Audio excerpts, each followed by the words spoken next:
this topic of extreme relevance for corporate leaders like us, our organizations, so that we are able to become an important part of the digital India and the Nirbhar Bharat, which is the dream for all of us today. Before we begin our session discussion with Mr. Arvind, let me quickly do a quick round of welcome note by Kamal and a couple of introductions. I would now request Kamal Karnatak, President of CIOs of India, to welcome the participants and say a few words about CIOs of India. Over to you, Kamal. You're on mute, Kamal. Kamal, are you there? Yeah. So I Sure. was on mute. Yeah. Sure. Go on. Good afternoon, dear friends. Welcome you all on the third episode of our series, Learning with Experts. So today we have, as Atul said, one of the key architects of Digital India, Mr. Arvind Gupta. Before going to him, let me briefly introduce CIOs of India. CIOs of India started more than 24 years ago as Information System Managers Forum. Few Information System Manager Forum people got together and they created a platform for all the tech leaders of that time to share knowledge and create a community. When it was set up in 1996, the vision was to build a strong network of IT professionals who can share knowledge, who can help each other. And after 24 years or later, the purpose remains the same. CIOs of India is a non-profit organization made of CIOs, run by CIOs and for CIOs. We all who are part of this executive committee member or management committee member, we are respective CIOs of our own organization. And we want to build a thriving community of tech professionals who can also help in building Nirbhar Bharat. As the CIOs of India, we take a lot of initiatives. So many of the people who are our members, they know all about it. I'll just brief some of the initiatives which we take. We take initiative of CIO reskilling. We did certification courses in collaboration with IIT Delhi and IIT Bombay. We did master class on artificial intelligence in collaboration with IBM. We did security master class. We do a lot of Gyan Hub session where one CIO call other fellow CIOs and share knowledge. We send lot of newsletters which we call Gyan Bites, which are centered in the areas of productivity, in the areas of security or health. We do a lot of Family Connect program like Ye Sham Mastani or CIO Cricket Cup, where not only CIOs but their family, they all come together and have a get together. We also do a lot of CSR activities. Our members have contributed to J&K Relief, Kerala Relief Fund, and all other relief funds. We also do non-tech session. One of the program which is centered on environment issues is Bala Memorial speech. And last time we have called Professor Sekhar Pathak, Padma Shri Professor Sekhar Pathak, and he talked about Himalayan ecosystem and need of Himalaya for the entire world. We do a lot of health initiatives. In recent period, in this COVID period, where we all tech leaders are flooded with seminars, webinars, we thought of taking a little pause, and now we are doing only selected relevant programs, focusing mainly on learning and Family Connect. But recently, in recent past, we had session on stress management. We did live cooking with chef from Oberoi. We did telehand show. We did musical evening with the legendary Amit Kumar. Recently, we did yoga and meditation sessions also. So continuing with the legacy of learning, we have teamed up recently with Speakin to start our initiative Learning with Experts. And Speakin is India's largest consortium of experts, and we would be co-creating a lot of learning programs together for CIO communities. And in this episode, Yota is also supporting us for this learning session. And we would be starting many such learning sessions with the support and kind help of Yota. So thanks to Speakin and Yota for their kind help and support. I would not take much of your time. Welcome again on behalf of CIOs of India on this working day where you all have come. Now over to Atul. He will proceed further. Thanks, Kamal, for sharing the insights on all the good work we are doing as a part of CIOs of India. and assuring all participants that the best is yet to come. So moving ahead, I would request Sunil Gupta of YOTA to say a few words about YOTA. But before I hand it over to Sunil, I just have one question which is of relevance to many CIOs, and which is around so when we talk about digital India, we talk about all these digital initiatives being taken either at a pan India level or within the enterprises. The robustness and quality of IT infra is fundamental and key to the success of digitization. So I would like to know, like from Sunil, that how is YOTA geared up in terms of their data center provisioning, in terms of how in setting up a reliable and a scalable infra to support the Atma Bharat initiative. So I would over to you, Sunil, if you can share your insights about it. Thank you, Atul. Thanks for giving this opportunity. Good afternoon, everyone. It's a moment of pride for me to address this August gathering of leading CIOs and IT decision makers of the country. And Atul, I would answer maybe your question in the end. I would like to thank CIOs of India, the premier association of leading CIOs of the country, for giving YOTA an opportunity to be a part of this series of Learning with Experts.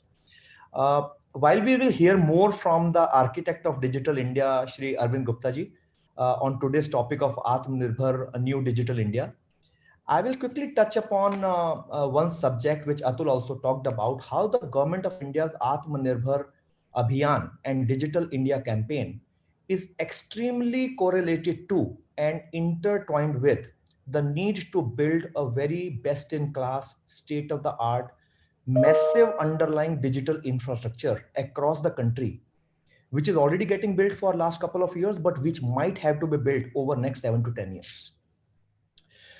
Today, we all know India is standing at the cusp of a major digital transformation, a transformation which was already in the making at a furious pace for last couple of years. But of course, COVID-19 crisis has just fast-tracked that. Even at this time when most of us are stuck at our homes doing our office work as well as our homework, you and me are happily consuming high definition videos via various OTT platforms on our smart TVs, on our mobiles. We are doing our online shopping, getting even our food from Swiggy's and Zomato's online at our homes. We are using all type of payment channels. We all know RuPay and UPI and so much of channels which government has introduced. Government has done direct benefit transfers during this time and even earlier on a massive scale, directly benefiting the end users, using Digital India. And our children education has just shifted entirely to remote and online education. We all know that this is the power of digital and this is the power of Digital India. Thanks to Prime Minister Modi's vision for Digital India, we all in India, starting from 1 user per 1,000 users who used to have a telephone connection maybe just about 20 years back, today we have almost 1 billion Indians who are online. And we are digitizing at a faster pace than I think many mature and emerging economies. With this new world economic order and I would say socio-political scenario and a strong and confident India, enterprises and governments are also now focusing more than ever before on becoming self-reliant, which is the topic of the today, Nirbhar Bharat. In their supply chains also, where we are selling to and where we are purchasing from. And that also is leading to more and more emphasis on something which is data privacy, data protection. And consequently, it will also result into a whole lot of data localization within Indian shores. And this trend of accelerated, I would say, adoption of digital tools and hence data localization and data growth is only going to increase in the post-COVID scenario as well. There is one more thing which is happening besides the data explosion and data growth, which is getting into centralized data centers. But another trend is a massive shift of enterprise workloads from their captive data centers to public clouds, hosted private clouds, or maybe co-located data centers on a pay-as-you-use model. Simply because of the enormous scalability they are offering, and also to avoid the risk of downtimes, which we all know because of the limited accessibility and the maintenance of the captive data centers. So my proposition to all the CIOs and to all the audience is, just like a physical economy needs a massive dose and investment of physical infrastructure, like roads and railways and airports and malls and hospitals and schools, the digital economy needs a massive investment in underlying digital infrastructure, which is in the form of data centers and, of course, fastest possible last mile telecom connectivity, even in the remotest parts. And to store and process this ever increasing localized data growth and centralized cloud workloads, India will be needing a very, very mass scale investment in self-reliant, self-sufficient data center parks, which are very, very scalable, which are mission critical, which has got massive power availability, both in the form of grid as well as in terms of captively generated green energy sources, gigabytes of internet connectivity, fiber availability from all telecom operators, and various other support services. We all will have to work towards that. A great change which is visible, which we are as industry players are noticing for last couple of years, is that both the central and state governments have become very, very aware of the criticality of digitization and the importance of data centers. Central government has come up with cloud policy, they call it Meghraj, enabling ministries, departments, and all government bodies to take advantage of the latest in cloud and private data center services. States are competing with each other to announce data center specific policies, independent of their IT/ITES policies. Now they have specified data center policies, including things like stamp duty waivers, GST credits, electricity duty waivers, cheap land, things like that. Some of the ground level issues which we were facing as data centers, like our slabs to slab height, or parking requirements, have been addressed by state governments like Government of Maharashtra. Our finance minister announced specifically this year's budget that there will be a focused data center policy, which was very, very big thing. And I understand MIT is working towards that. And I'm sure Arvind Gupta ji will touch upon aspects like that. To sum it up, not taking too much of time, I would like to quote from William Arthur Ward, a famous American writer. Opportunities are like sunrises. If we wait too long, we just miss them. With a strong foundation of digital infrastructure and expanded digital access through Digital India program, India is poised for a huge growth, creation of tremendous economic value, empowerment of citizens through digital applications, which are just permeating all sectors. We have started adopting this infrastructure. Time has come to speed up this process. Aggressively invest in building digital infrastructure and data centers which are future ready. Now is the time to leapfrog. And for this, and to tap the opportunities, it is not only the private sector, but all operators, including stakeholders like governments and academia, including bodies like CIOs of India, has to play a critical role.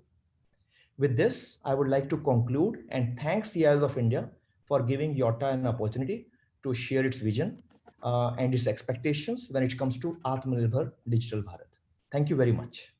Thank you, Sunil, and thanks YOTA team yet again for your patronage, and wishing all the great success to YOTA in the coming days and months to go. I now request Himanshu of Speakin to share his views on the leadership series which we are doing along with CIOs of India, with a brief about Speakin. Over to you, Himanshu. Thank you so much, Mr. Govil. Good afternoon, everyone. And I really hope that you and your families are doing well and keeping safe. We are living through very strange times. My name is Himanshu, and I represent Speakin. We are extremely delighted to have partnered with CIOs of India, a consortium of some of the brightest minds in technology in India, as the learning partner. I'll take this opportunity here to introduce the Speakin to our viewers. So just to make it very quick, Speakin is India's largest tech-enabled network of experts that comprises top corporate professionals, policymakers, IT experts, entrepreneurs, and people from diverse backgrounds. We drive thought leadership in learning for IT leaders across the nation. Speakin provides end-to-end solutions for learning and knowledge requirements of organizations across a wide spectrum of industries, ranging all the way from automotive, BFSI, pharma, healthcare, technology, telecom, and so on. We bring the learning experience in the form of live sessions, in-person events, and also in the form of e-learning courses for all those who are out there and have a passion to learn. In collaboration with CIOs of India, we are extremely delighted to present a series of webinars bringing you the best of country's thought leadership for your learning. I'll also take this opportunity to mention that we are extremely honored to have our very special guest for today. It is my pleasure to extend a very warm welcome to Mr. Arvind Gupta. In the interest of time, I'll take a quick pause here, and I'll pass on the platform back to Mr. Govind to take the conversation forward. Thank you so much, everyone, and I hope you really enjoyed today's session. Thank you. Thanks, Himanshu, and thanks, Speakin, for the contribution you've made to this noble cause. So, ladies and gentlemen, without much ado, let's start with the most interesting part of the session we've all been waiting for. I now request Arvind Gupta ji, head and co-founder of Digital India, to please take over and share his experiences learnings with all of us. Over to you, Arvind ji. Yeah, good afternoon, everybody, and thank you all across. I'm going to, innovate a little bit because I think Sunil has talked a little bit about some of the things that I wanted to mention, and to keep it very interactive. First of all, I'm very glad to be part of this discussion because I have played the role of CIO for 5 years, 6 years in my life.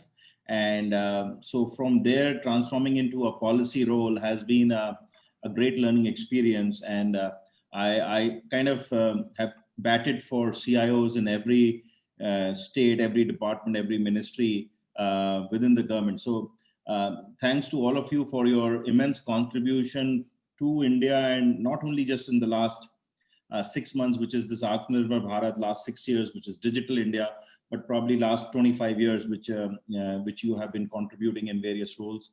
And I think this has been the reason that India is now considered one of the top superpowers in digital technologies, both internally as well as externally. Now, what I wanted to focus today is a few topics, and I'm seeing a few questions in the chat. So if you please put your questions in the chat, I will read it and I will try to respond to it during the discussion to really become a dialogue rather than a monologue. I want to mention a few facts very, very fast. What we always thought about the fourth industrial revolution has been this whole notion of data, technology, platforms, and computing power all coming together to solve some of the big problems of mankind. India missed the first three industrial revolutions. Of course, mechanization, when mechanization happened late in late 1700s, early 1800s, the mass production revolution, even the automation revolution. And the first two times we were not free, we are not really a nation as we are known today. The third time we were not an economic superpower. So when it comes to the fourth industrial revolution, I think we are fortunate enough to be leapfrogging into the fourth industrial revolution. And when we leapfrog into this fourth industrial revolution, which is driven by, I call it four things: cloud, basically computing power, data, crowd, and platforms. And in this era, India finds itself in a very, very unique position. And that unique position is India has the highest free digital users in the world, democratic as a democratic nation. We have 700 million plus, 70 crore internet users in India. Most diverse data set in the world. Most diverse. This is a very important thing to understand. 3, Indians are becoming digitally literate before they're becoming alphabetically literate at the fastest pace that we have seen. And overall, we have seen the highest level of digitization in India. We were estimating in 2010, there were about 7 crore internet users in India. In 2020, we have 70 crores. So that's the tenfold increase we've had. In 2014 also, there were about 14 crore internet users, 13 to 14 crore internet users. Today, we are almost at 70 crores. That's 5x in 5 years, 6 years. So what is and that is at the lowest data cost in the world. We are at about 7 rupees a GB a month, and at the highest data consumption in the world, highest. we were a 155th or 156th in the broadband consumption. Today, we are number 1 in the world. So the total demographics of India has completely changed. And fortunate enough that we are living in times where, as I told you in the 4th industrial revolution, platforms are really becoming big. India is home to the only platform in the world which is a non-private platform. Now that's deep implications. That's the only country in the world which has thought of platforms in a different approach. You mentioned about UPI or Aadhaar.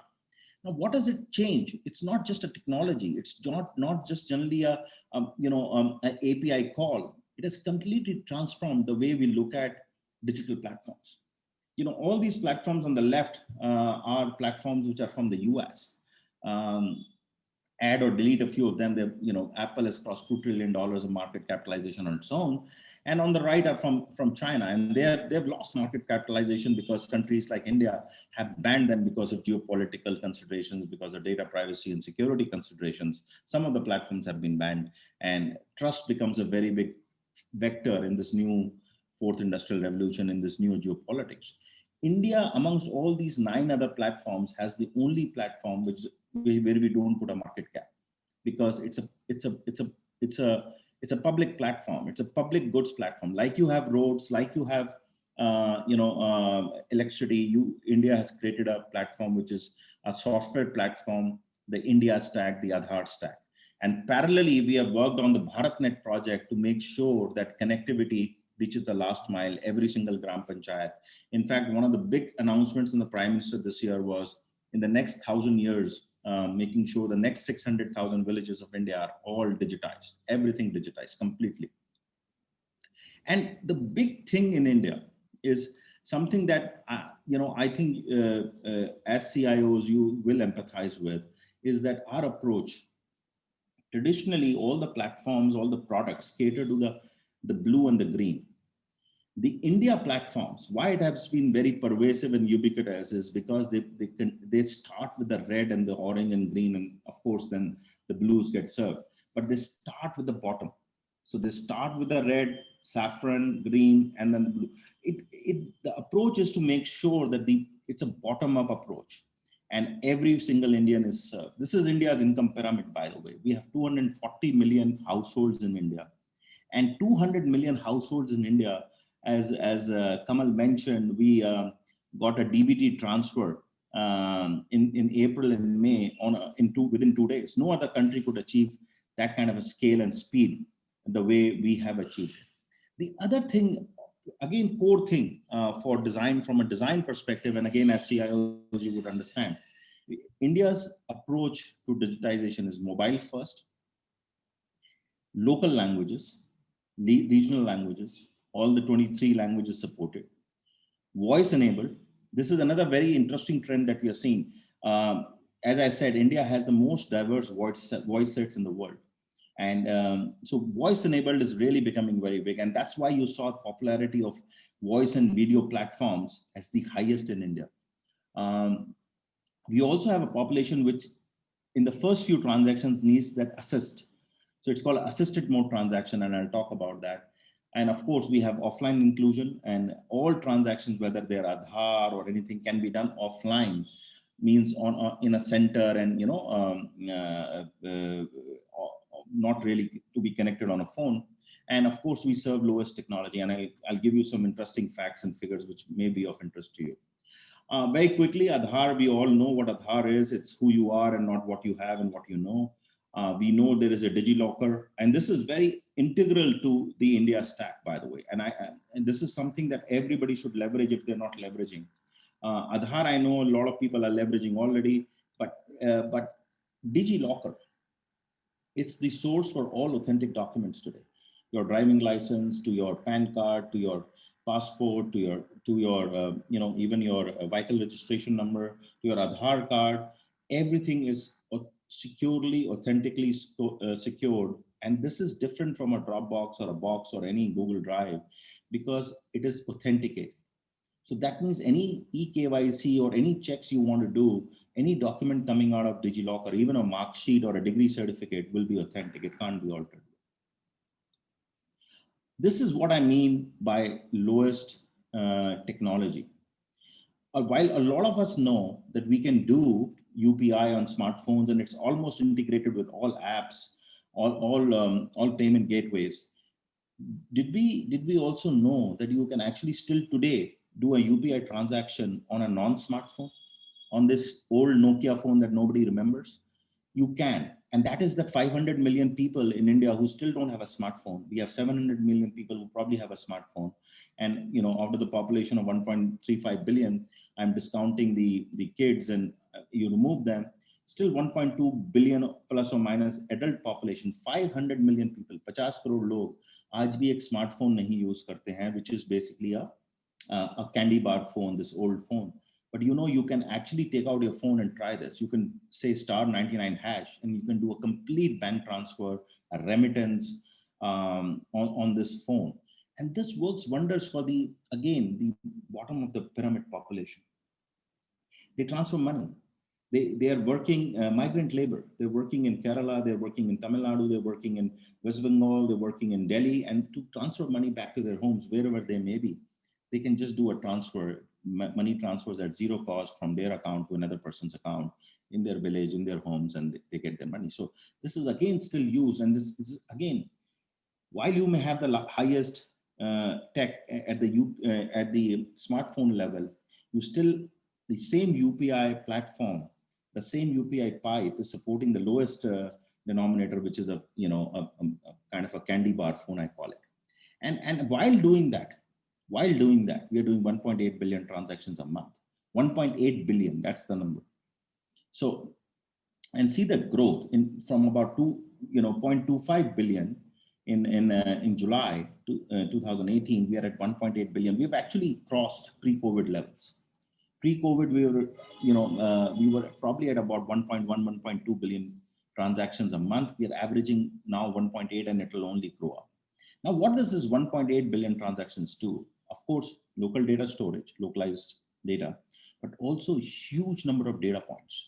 And this is UPI transactions I always say are not about, it's the sachets of transactions now. It's about bit sizing of transactions. It's not about making money off the transactional cost, because you can't, there is no rent seeking, but you can really, the amount of data exhaust this is producing is immense.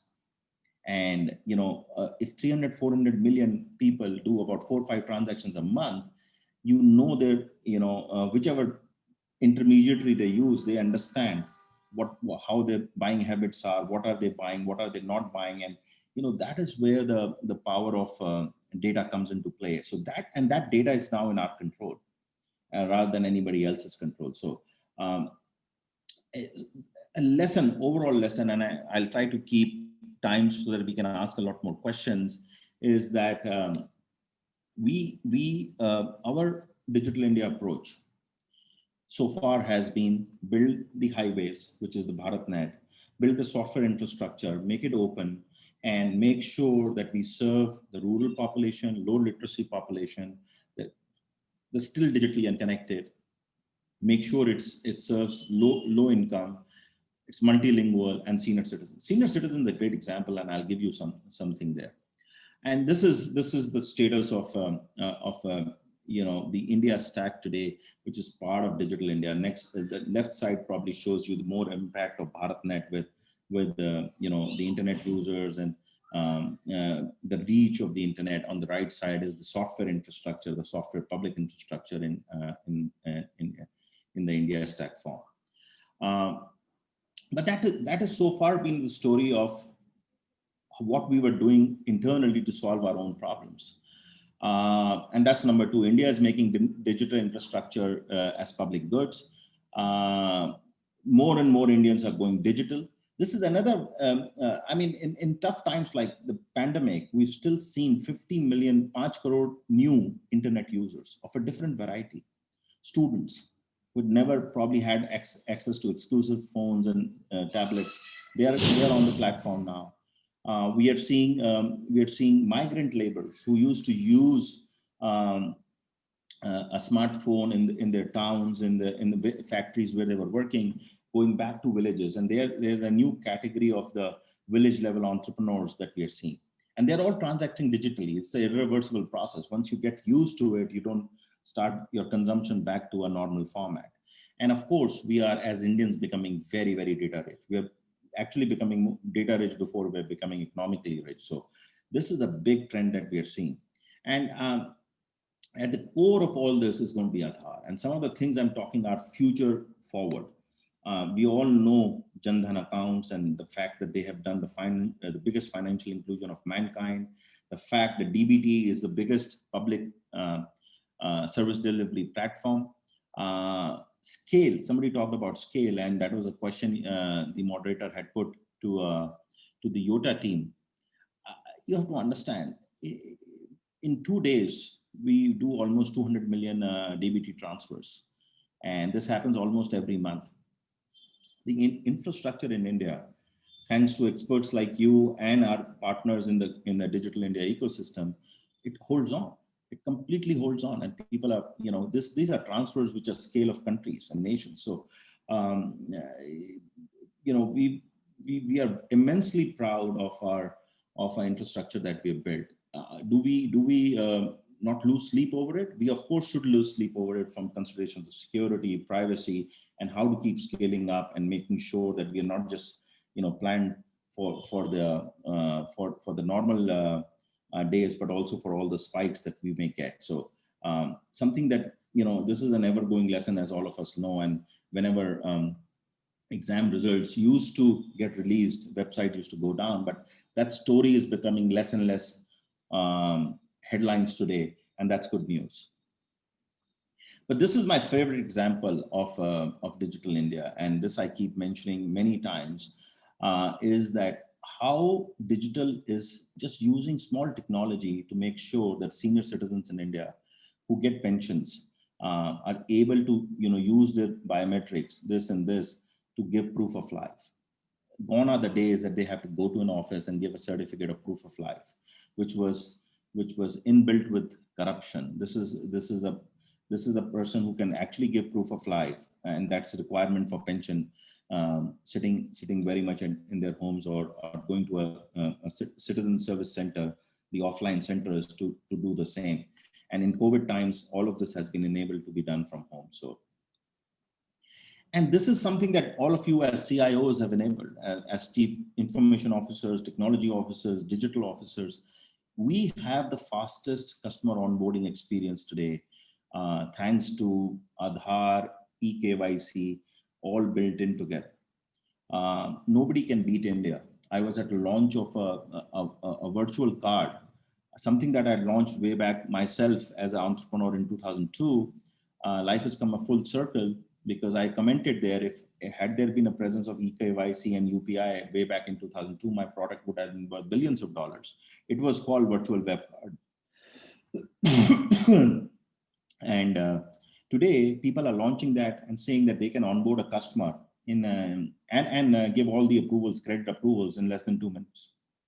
So use of AI for credit reasoning, for eKYC on DigiLocker, Aadhaar for identity, all combined together is actually becoming really credit card is on your mobile phone, and you can make both QR code payments as well as non-QR code payments online through this virtual credit card. But the big thing in this is the customer acquisition cost is almost zero. The customer acquisition cost, and this is an example of Reliance Jio that we had studied, where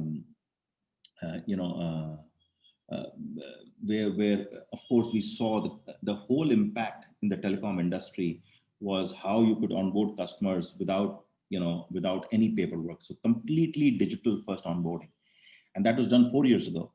And today that's become the norm. Today I think as CIOs, we all need to think together, how are we making sure that our onboarding process, whether we are in the hospital, whether we are in traditional brick and mortar manufacturing industries, can we do everything where customers, vendors, there is no touch, there is no contact, there's no signature required physically, and everything can be done over a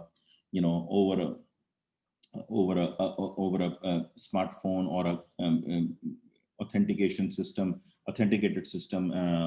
in an email or something else. So that is the biggest outcome that we are seeing from a business perspective. One and two more things, and then I'll talk a little bit about the future. How this has become a small thing, has become a case study. How real life examples of using the Arogya Setu, which is today probably about 160 million users, 16 crore users, could help us identify clusters before people could report them. Technology helped us identify 300 plus clusters where COVID cases were going up dramatically before people could report it. And pen and paper systems were delayed by 24 to 72 hours. The app could tell us there is a trend happening here on the dashboard, and we could identify those layers, contain them during the times of the lockdowns and just post lockdowns. A great success story of how data analytics has helped, and these are great live examples. This is not hypothetical on a piece of presentation which nobody understands. I already talked about it. India is now the next. This is more future looking. We are going to see a big movement towards data, and India is going to lead this data alliance in the world. And mark my words, we are already working towards that. The trust that India and we all as Indians have globally today is at the highest. We are considered something that is quite independent, and we are not going to gamify technology or weaponize technology like our friendly neighbors have done, or even put controls on our life like our Silicon Valley friends are doing. But the world trusts Indian technology a lot more. And so for data alliances, for data commons, India is going to be a big laboratory for the same. I'm going to skip a few of this. The quality of work in the government today and Digital India is competing with you CIOs. And that's a good compliment to both of us, both the communities, because it's a healthy competition. Somebody talked about healthy competition within the states. Today, I remember 2 years ago when we launched the 48 months of the Modi government dashboard, I got compliments from everywhere in the world that this is the best dashboard they've seen. Even corporates don't have dashboards like that. And this is the culture that we have changed within the working of the government. It's a more startup culture inside the government. And I think that's an assurance I want to give to your community, because with a lot of your support, a lot of help from different people, we've inculcated that culture of using technology for disruption, for having a startup kind of a small team kind of approach and achieving a lot of large results at scale, and within a lot of speed. So I can go on, and time will not permit with that. What is the future looking like of this Atmanirbhar Bharat? Number one, Atmanirbhar Bharat for us is, and I think Atul said it and Kamal also said it, I'm going to repeat. It is about, let me give you a fact first of all. India is, like any other, most of the countries in the world, the second largest import into India is electronics. And globally, the second biggest traded thing after oil is electronics. We are really looking at two-pronged approach. How do we make our supply chains, in the electronic supply chains, a lot more local? And once they're local, how do we use India as a manufacturing hub to sell to the world? And for the software applications and startups, how do we use India, as I said, the trust and the diversity that India has as a learning board to first make for India, solve for India, but then sell to the world? And use both these approaches from India, which solves for 1 billion people, to solve for the next 6 billion globally. So the approach for innovation in India is that let's solve for 1 billion people in India, and then that is applicable to the next 6 billion on the planet. And for this, one of the first things we have done is, I say with two things that we've kind of solved, and it will keep going on, but at least we have the foundation is, number one, we have the financial stack, which KYC, identity, UPI, that is taken care of. We have the GovTech stack, which is taken care of, identity, DBT, all linked together, and we are using that. DBT stands for direct benefits transfers. What are the new things? Of course, we have already announced the health stack. The other thing related to the financial stack that we have announced and we are working on is a credit stack, which has these components of account aggregator or the open credit network. All this will work together to solve for this whole problem of data and credit to be given in real time, and accounts to be aggregated to a single view of all your accounts and into one system. The third big platform, apart of credit is third, and the fourth big platform that we are building is the National Digital Health Platform, already been announced by the Prime Minister, the health stack as it is being called. This is massive because this will not only transform, this will completely reimagine healthcare in India. No country in the world has been able to do it. India is ambitious enough to say we will do it. A senior of mine from IIT, Dr. Indu Bhushan, is leading this effort. We will do this. This is a reimagination opportunity. This is not a small transformation. They're completely reimagining cashless, portable healthcare on your phone. Of course, linked to your health ID, which is like a subset of your Aadhaar ID, or created from your Aadhaar ID, and that is not only availing of insurance but claims to diagnostics to preventive, assistive, everything all taken care of together. And we're already seeing the early signs of success there. And along with that, a travel stack, which for a seamless digital travel stack is also being developed. So these are some of the new things that we are seeing. And I mentioned something called the voice stack, and this came out of this the digital India Aatma Nirbhar startup challenge. We are seeing again, India has the highest repository of different voice, and some startups I've seen and interacted with them have solved this problem. You can give a voice command which no multinational company can understand in local languages, in local dialects, and our startups are solving that. And so we have an ambition to create an open voice database without personal information, and then startups to innovate on top of it. So this is the future that we are looking at. I'm going to just briefly, because I've already talked about it, I'm going to skip a few of this. And a lot of times a question gets asked, is the government looking at blockchain also? Yes, we are looking at blockchain, but not as cryptocurrency, but as blockchain as a technology to do, from land reforms to property titling to transactions in healthcare. So the future technologies are also the frontier technologies are also being considered. It's not that we are just not considering frontier technologies, whether it's AI, data, blockchain, everything is getting embedded into whatever we are building today. And we just need more good people giving us good ideas. So that's where societies like yours come into play. I think I'm going to just stop here because I know we are about at 12:50. This was a 1-hour conversation. If there are questions, I'm happy to answer them. I can see a few Q&A questions here. Mr. Mittal first asked a question is how more light on offline payment through *99#, how it is taking through. Sir, take out your phone and go to the dial pad and try it for yourself. This is called a USSD command.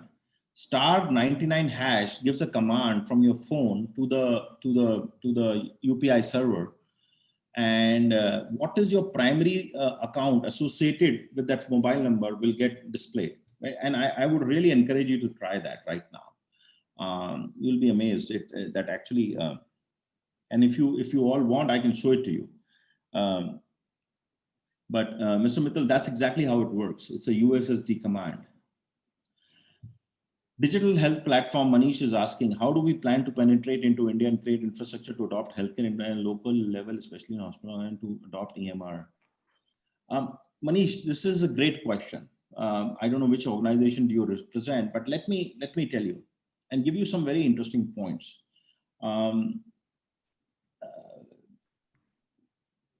When we did a first workshop on India Stack way back in 2015-16, much before demonetization, by the way, some 10 handful of people attended it. 10. I probably remember those people. When we did the next workshop early, and this was virtual, maybe virtual had something to do with it. 200 people attended it on the health stack. Health stack, because of Ayushman Bharat, because of Arogya Setu, is semi there. It's already there. People are already using it. Data point yesterday's data point, some million consultations by the poor in India, the free consultations that the government facilitates through e-Sanjeevani, which is part of the India stack, the tele consultations, the OPDs, 1 million have already happened. And so there is nowhere that there is no acceptance. The two challenges that we have, and you have to remember that we are always going to be about 1.2 million doctors short in India. And the medical infrastructure, the healthcare infrastructure doesn't go from big cities to small cities because there is no affordability there. If you make it, first of all, part of Ayushman Bharat, which is an insurance scheme really, that there is rate uniformity and they know there is a market, that if they do a treatment in a tier 2, tier 3 town, they will get paid by the government. That itself is an incentive for people to set up more healthcare infrastructure. Second point that is happening is wherever we can use telemedicine, and that has now been given policy support, that's legal now, that's going to be also be done. So imagine the Northeast or villages, you have hub and spoke models, and every government hospital is giving 2 hours every day to just do tele-OPD. So it's not going to be something that only you and me can use. It's every citizen of India can use, and they are using it. Health is the number 2 or 3 extra expenditure that rural India incurs. So it's on top of their mind. Don't think health is not important to non-urban India. And so if they know they can avail of something free or there's an insurance for them, they are the first ones to do it. And India is a very swift country, so that will continue to happen. So Manish, that's the and the process of building the national health stack is bringing about standardization, data privacy rules. The DAPA Act is pending in Parliament, so DAPA Act will also come into the PDP Act, the Personal Data Protection Act will also come into play, and then so all the issues of privacy and what should be shared and what can't be shared will all be very, very clearly defined. Sanjeev and Manish, yes, there is a plan to integrate. That's openness. So today, the whole idea is that these are all open platforms. If you have an insurance scheme that your consumer today, so as a consumer, I have either Ayushman Bharat subscribed, or I could have an insurance scheme from Alliance or Max Bupa or whatever else. You just put that into your, as long as there's an API call and I can put it in my profile, then whichever hospital I go to, they know I'm covered by the schemes and these are the terms and constraints of the scheme. All this can be made an automatic decision making. It depends on you, Sanjeev, whether you want to be able to interact with this health platform and the hospitals commonly. Now, one may say that hospitals will not adopt it. I disagree with that because, again, giving an example of UPI, today 130 plus banks are on UPI, started with 10. Today, I know for a fact that most of the hospitals have started using telemedicine. There was a lot of resistance. And because of resistance, there was court cases from pharmacies, from hospitals. Today, all of them is gone. Everybody understands digital is something they will have to adopt to. So yes, you can create, and Sanjeev, you can use insurance data from wearables. I'm wearing some device right now, which is recording certain readings. My health data with consent can be used to give me differential insurance. It's up to you. You can price it. I mean, there will be policy disruption that will be required from INDIA also. But once you have all of that, you can actually use this data to do multiple things. And that's where is the transformation, the reimagination power, completely reimagination power. One size fits all will not work in this world. I have a question from Subbu from Prague. Well, you should not write, Subbu, that you're writing from Prague. I'm missing that city. It's a beautiful city. In digital new normal age, how is a great country for scaling up our data centers, remote data management, skilled and competent resources for virtual. See, two things have held on, Subbu. Multiple things actually. Our infrastructure through COVID times. India is the BPO capital, the IT outsourcing capital of the world, or the destination of the world, and we. In March, NASSCOM and various agencies requested the government to shift the loads to the homes, and suddenly we became a country which could work from home, especially for even call centers and everybody else. And our telecom infrastructure held on. That's the great thing about both our telecom infrastructure and remote management. It all worked. Now whether. And I think that question is really to the community in this sense that whether we'll be able to scale it up. I think companies in India are, what I heard from Yota and everybody else is 100% suited to scale it up. The government is going to create is already creating the right business and policy environment for you to scale up. Absolutely. So the intent is to do this. And intent is twofold from India's services superpower. TCS is already the most valuable IT services company in the world. But the 25, 28 unicorns we have, we want to make them 100 unicorns in the next couple of years. And not only unicorns that serve India market, but Indian unicorns becoming from single utility platforms to becoming multi-utility platforms and global platforms. We want our companies from India to expand globally. Absolutely. Because we don't have time, but I can tell you a very interesting story from my Silicon Valley days. I think 98, very, very fast story, I'll tell you, Jamcracker. I don't know how many of you know. Jamcracker was a data center started by two Indians, KB and Chandrasekhar, and Jagdish and Chandrasekhar. They were able to get their Indian knowledge into this Jamcracker system, and it became very popular because there was a massive outage in the US, power outage, which lasted for 12, 15 hours, and maybe more. But there was only one data center that didn't go down. That was theirs because they had generators and diesel. I always say the learnings that we have from India are actually so diverse and difficult learnings that we can actually, solve bigger problems anywhere in the world. And this is to your question from an IT superpower. Services, we have really done a lot. Now it's products and other infrastructure that India will become a very, very big hub. And trust will play a very big role in this new geopolitics. I've written extensively in Washington Post and other papers on this. There is, this is the trust factor that India has, that all of us have, is going to play an immense role in taking our technologies, our startups globally. So.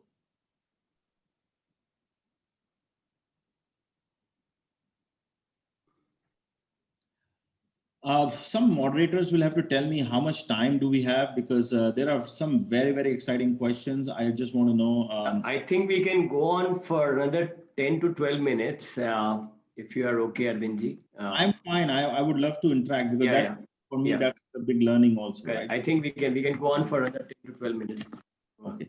So, yes, Joydeep, there was this whole disruption in Aadhaar KYC because of other semi-legal issues, which I have already talked about, but I think those are getting sorted as we speak. See, you have to the very interesting question, which is related to the question you asked, is we can, in India, being a democratic country and having a national platform, question whatever it is. We can question whether this process is correct, whether somebody is getting excluded. We can't question any of these 9, 10 other platforms in the world. Google decides to take off one of the top Indian payments app from its Play Store. Done. You can't do anything. You can't question them.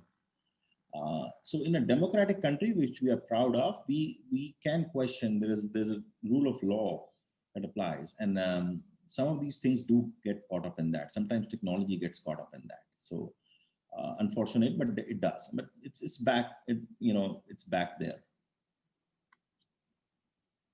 Upskilling, learning approach to end users, service providers for digital skills. Ajay, is going to be a very, very big thing. I mean, going forward, I think not only skills for digital India, but skills with digital India, means using digital to impart skills. Skills post-COVID is going to be, skills and jobs are going to be something that, believe me, if again, from a policy perspective, giving me sleepless nights would be skills. I have a philosophy, and this is my personal philosophy. It's called, we give every Indian identity.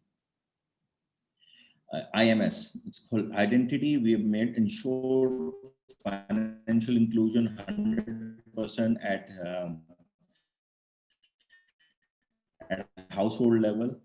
So financial, we need to ensure skills in two ways. First of all, digital first skills imparting. Brick and mortar will continue to hold, but we still need a hybrid model. And that's the only way we'll be able to scale up and measure.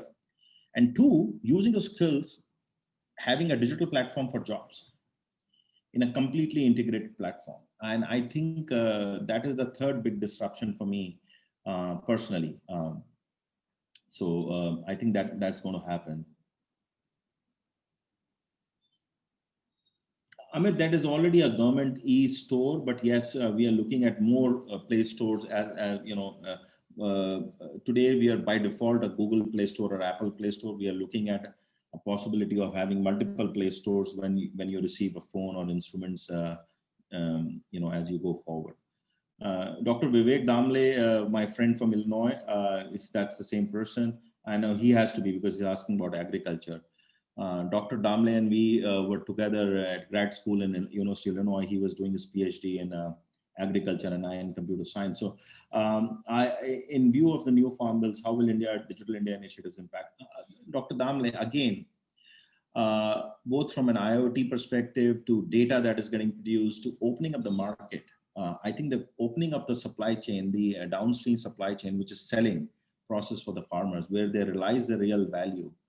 I have a full deck on this, where intervention from selection of the crop to ensuring the right fertilizers and right interventions while the crop process is going on till selling. I think we have to intervene at all places.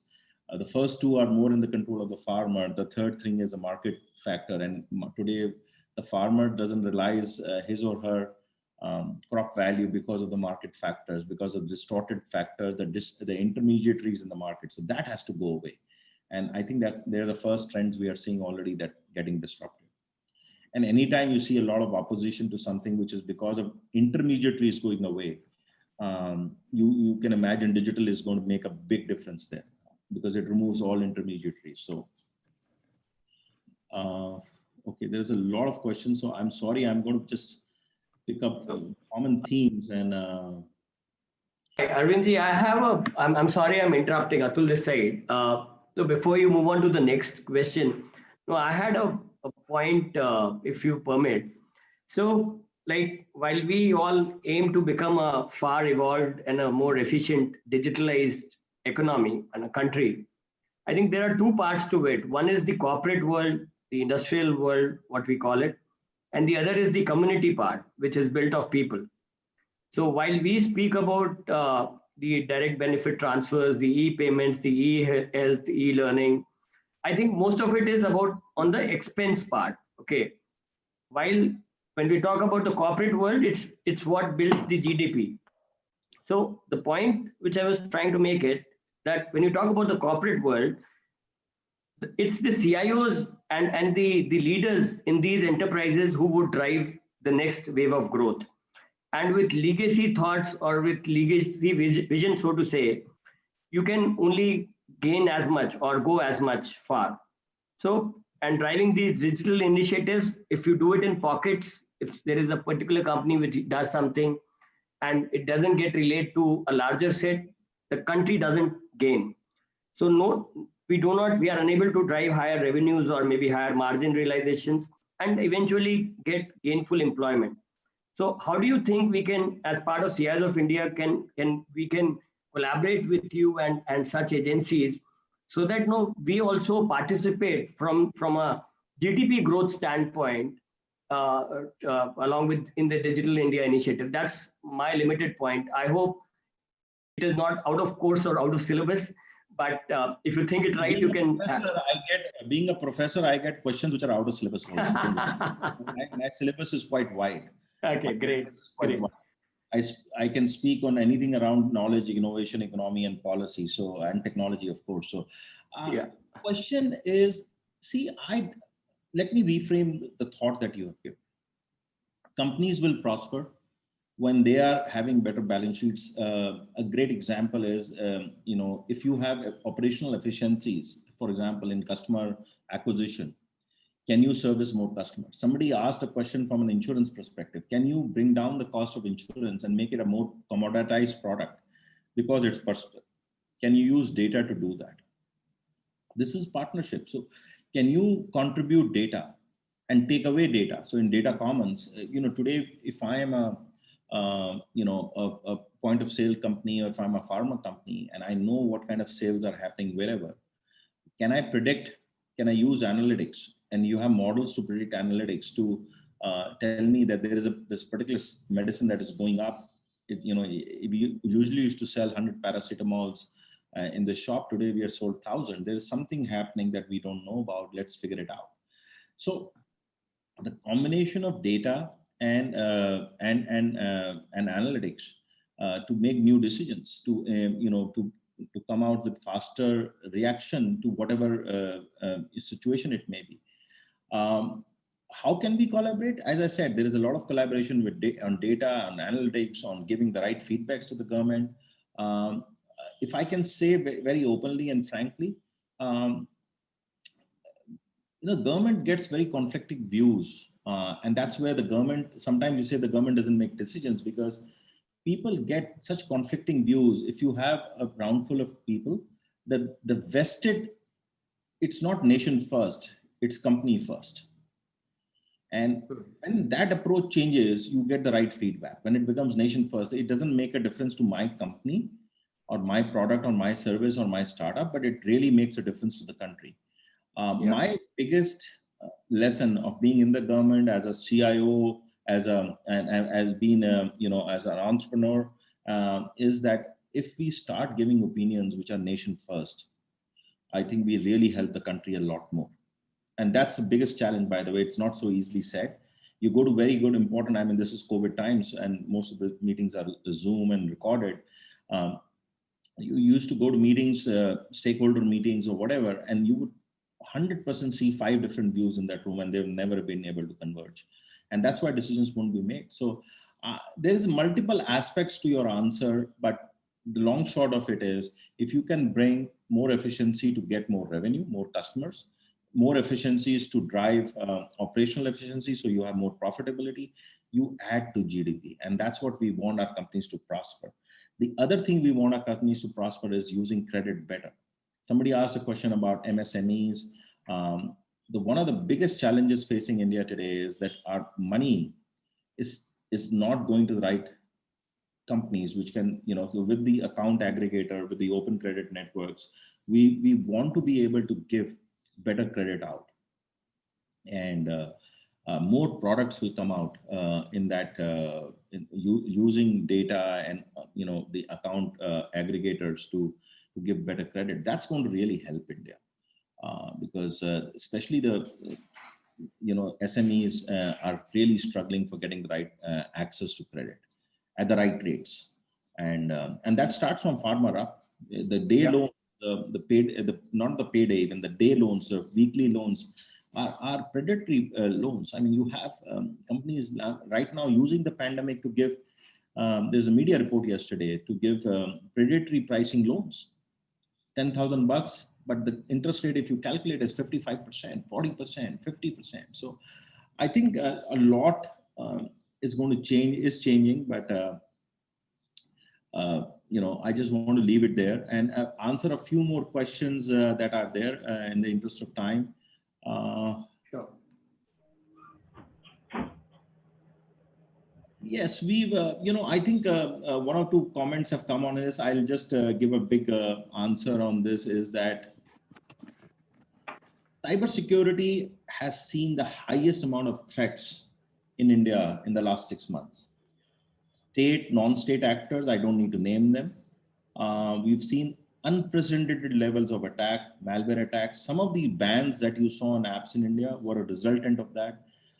Some preventive and some, so that the weaponization of applications doesn't happen in people's phone. There's a lot of disinformation campaigns that were run and a lot of cyber financial fraud, but also plain and simple attacks on our critical infrastructure, and most of it was prevented, and that's why you didn't hear any news.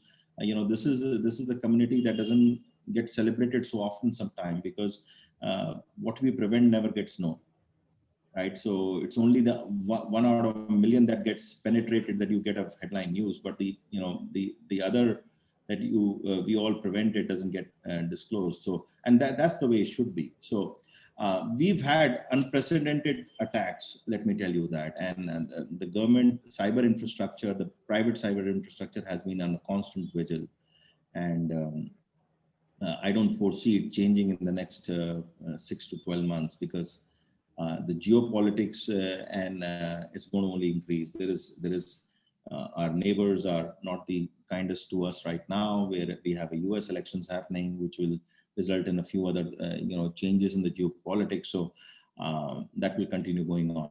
I think in the interest of time, I can give my email over here. If anybody has a particular question, they can write to me and I can try to answer that back. But it's already 1:15. So Atul, if there are any other points or comments, let me know. But otherwise, I like to wrap up. I know I've not been able to answer almost half the questions. So what we'll do, we'll take your email ID and we'll collate all the questions and shoot it to you so that you can respond to them at leisure. But before you wrap it up, I have one question for the community's sake and one my personal question which I've been longing to ask. How do you see that CIOs who have this interest of working in public sector or giving back to the country in the PPP model, how do you see that CIOs can transition from their current role to a role where you are currently and help the nation to grow? Yeah, Ashish, great question. There are multiple ways. A lot of people I know want to do it part-time or do it as a voluntary exercise. There is, you go to MyGov, there is a place that you can volunteer your time. The PM has many times used infrastructure and apps which are volunteered. I mean, the PMO app, by the way, was made by volunteers. Some 5-6 volunteers made it, right? So, and we use that. So that's a simple way of doing it. So volunteer for one of the things that we want to solve for and solve that. The second thing is, if somebody wants to work full time, that's another very welcome change that is happening. Whether it's MyGov, whether it's Niti Aayog, whether there are so many line ministries, they have now many different positions open, which are for private sector. We have, as you know, taken lateral movements of about 10 JSs, another 70 to 80 positions are being made open as we speak, and it will get scaled up to 500 different positions. So there is immense appetite within the government now to get expertise, tech or policy or industry expertise into the government, because we know we require it. Wonderful. The second question, which is my personal question, is that while we have digitized so much, but people who have their native place at some place, but they are staying in bigger cities to for the work and all of that, why doesn't government automate the entire voter ID identification process? And is there any thought on that? You're asking a question which is mired in political controversy, because I have worked on this with in 2011, 12, 13, when I said even integrating a voter card with Aadhaar, I think this is mired, and there are a lot of issues in this, Ashish. I mean, the privacy of your vote. There'll be immense amount of deduplication, which means suddenly from 850 million voters, we may be down to 700 million voters. There'll be deduplication. People are registered in multiple places. True. there are deep political implications of the same. I welcome that. The technologies like blockchain actually helps to do that today. Well, one of the things I put on my slide, if you saw, was voting. I welcome that. Personally, I welcome that. Sure. There is a political community that has to welcome it either. It's not even a call of the government. It's more of a political call. Every party has to agree to it. You've seen what is happening with EVMs. As technology people, at least I speak very neutrally from a tech perspective. I think EVMs have passed the test, which is better than 1 in a million fault test, right? Beyond Six Sigma. I don't know whether anybody knows here, in each general election in India, we deploy almost 3 million machines, right? In every general election. And you would find faults in 5-10 of them, right? And that 5-10 is what you hear in the headlines, right? So the thing is, the EVMs have passed all threshold, but it's a loser's paradox that EVM is at fault. But you and me know that, sometimes technology is made in such a manner that it can't be gamed. So I think the question that you're asking, Ashish, is the way forward in the future. It will happen. You see what's going to happen in the US election, the ballots. And I'm not commenting politically, but imagine a democratic country faces uncertainty for the next 60 days because ballots have to be recounted. India has the greatness that we know the results within the next 5 hours of the counting process. True. I mean, imagine the uncertainty if we would have in the country when 30 days, 60 days pass and you don't have an election result.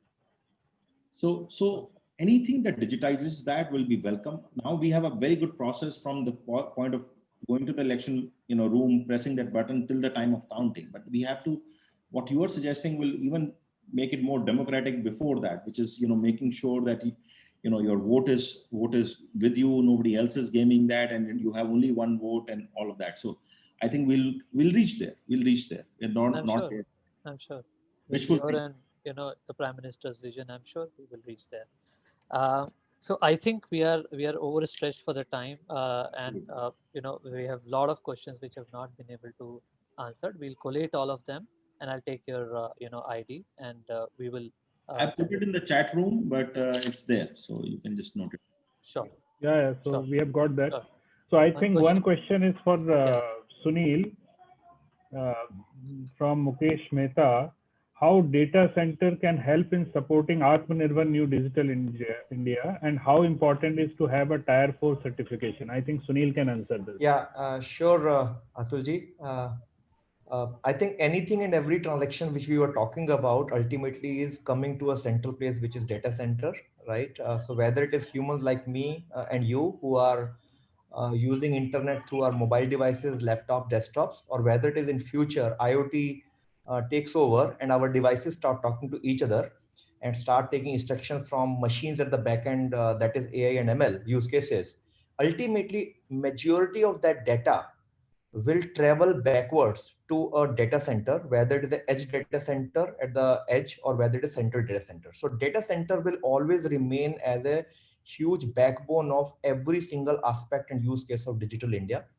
And in India specifically, it is a huge legacy also that we have not created that much of infrastructure to support digital India as it was supposed to be there, which is being made in the last 4 or 5 years. Need of the hours would be next 7 to 10 years, we continue to invest into significant infrastructure, which is very, very mission critical and which is also green, because even today 3% of worldwide energy is being used for data centers. And it is expected that if it continues same way without any more innovation towards this, it may become that 10% of worldwide energy will be consumed by data centers. So you create scalable, very large scale, high quality data center, which also factor green and our I would say responsibility towards citizens and environment. That will be the key to scale it up. Tier 4, sir, if I just talk in a single word, sometimes there's a lot of confusion about what a tier 4 means, but if I only say in single word uptime, tier 4 means fault tolerant, which means any single point, any single failure of any type, whether it is man-made or natural, cannot bring the data center down from its complete capacity. So if your data center is a 30 megawatt data center supporting maybe 5,000 racks, any and every customer application in all those 5,000 racks cannot come down because of any type of failure. And that failure, by the way, can also happen a limited fire in the building, right? So that is the type of infrastructure we have to create. And that is what tier 4 means. And needless to say, I don't need to explain. We have seen Mumbai power failure, right? Which might have happened once in 50 years, but it happened, right? Everything failed. We had seen floods happening. We have seen many other aspects happening, which we get caught off guarded. How we can create data center fault tolerant that irrespective of what happens, the data center keeps on working and keep on supporting digital India. That's the aspect. And can I add to that? That's our core competence as India. We know, we take that, the whole mindset of solving for so many different variables.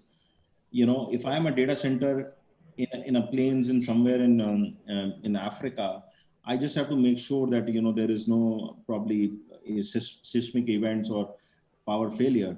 But in India, if there is a data center, you have to take care of, electricity, water, seismic events, and a host of other things. There could be just a lockout because people are not allowed to come in. So so there is this is the learnings we have from India, and they are very, very transferable across the world. Absolutely. Sure. So thank you so much, Sunil. And I think with that we are close to the session. Thank you so very much, Mr. Gupta, for sparing your time. And the largest takeaway for the CIO community is make for India, solve for India, and sell for the world. That's the motto we all must drive from this conversation. Back to you, Atul, for the final closure. Thank you so much. I think we have already run out of time, and thanks to the entire CIO community for spending this Friday afternoon with us. Thank you, Sunil and Utah team for your patronage and Speakin team. And thanks so much, Arvindji, for enlightening us with all the initiatives which you've been spearheading. And we look forward for meaningful collaboration without bothering about our enterprises, our own selves, but thinking about the nation first. Let's look forward for some good initiatives where we can work together. Over to you, Kamal. A last remark, maybe. Yeah, so thank you all. Thanks, Arvind ji. Thanks, Yota team led by Sunil. Thanks, the Speakin team, Deepshikha, Himanshu, Sakshi. Thanks to all CIO community who is here to witness this fantastic session. We have learned a lot how government is doing its bit. Now we as a CIO, as an organization, we need to solve government's problem. We need to create the kind of data sets, the kind of models which Arvind ji has told us. So it's a good, quiet learning insights from Mr. Arvind Gupta. Hope you all have enjoyed and hope you have added value to your time. With that, thanks to all of you. Thanks. Thank you. Thank you. Thank you. Take care.